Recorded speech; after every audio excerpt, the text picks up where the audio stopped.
Oui, Francis Bergeron, vous êtes probablement l'entreprise pionnière du télétravail en France, parce que vous avez débuté le processus en 1999, mais vous avez attendu 12 ans pour signer un accord. Alors, qu'est-ce qui s'est passé? On nous dit toujours qu'il faut bien cadrer juridiquement le télétravail. Ça a marché quand même pendant 12 ans? Oui, ça a très bien marché. En fait, nous n'avons pas organisé le télétravail. Le télétravail s'est organisé, et s'était organisé, je dirais, sur le terrain, de manière assez spontanée.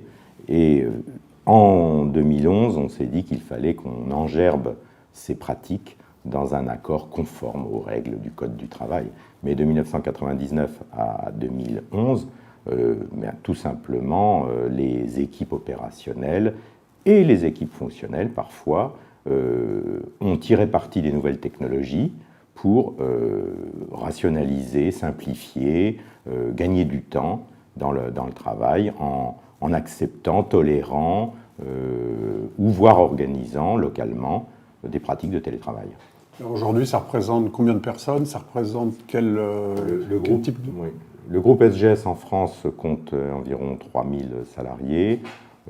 Grosso modo, un peu plus de 50% du personnel pratique le télétravail. Alors, il y a plusieurs formes de télétravail.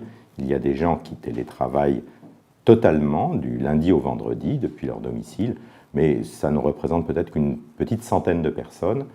Nous avons beaucoup de gens qui sont sur le terrain, chez les clients, ou en tournée, ou dans des opérations de formation, d'audit, etc., qui n'ont pas de bureau chez nous, ce qu'ils faisaient autrefois dans des agences locales ou dans des sièges de filiales. Aujourd'hui, ils le font depuis leur domicile.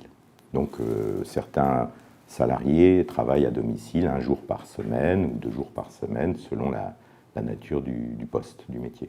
Si vous aviez des recommandations de quelques bonnes pratiques à faire à des dirigeants qui veulent mettre en place le télétravail, vous leur diriez quoi? Je leur dirais, premièrement, ne bousculez pas votre management. Il faut que le management y adhère, il faut que le management ne se sente pas challengé ou ne se sente pas en difficulté au motif que le télétravail s'instaurerait ou se généraliserait dans son secteur. Il faut qu'il y adhère, donc il faut qu'il soit partie prenante du projet. Ensuite, je dirais, passer d'abord un message culturel.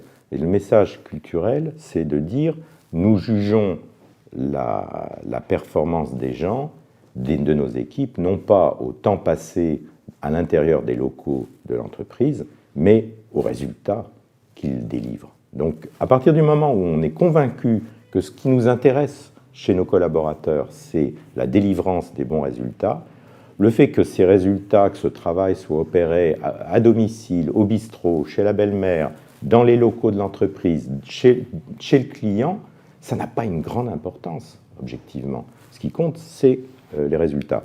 Et le troisième conseil que je donnerais, c'est pour mettre en place le télétravail, partez de la créativité des managers, dites-leur que c'est une chose qui peut se faire chez nous, laissez-les trouver les modes d'organisation, les modes de fonctionnement qui leur vont bien et qui vont bien avec le travail et qui vont bien avec les salariés, et ne vous plongez surtout pas préalablement dans le code du travail en essayant de bâtir le système parfait, parce que vous n'y arriverez pas.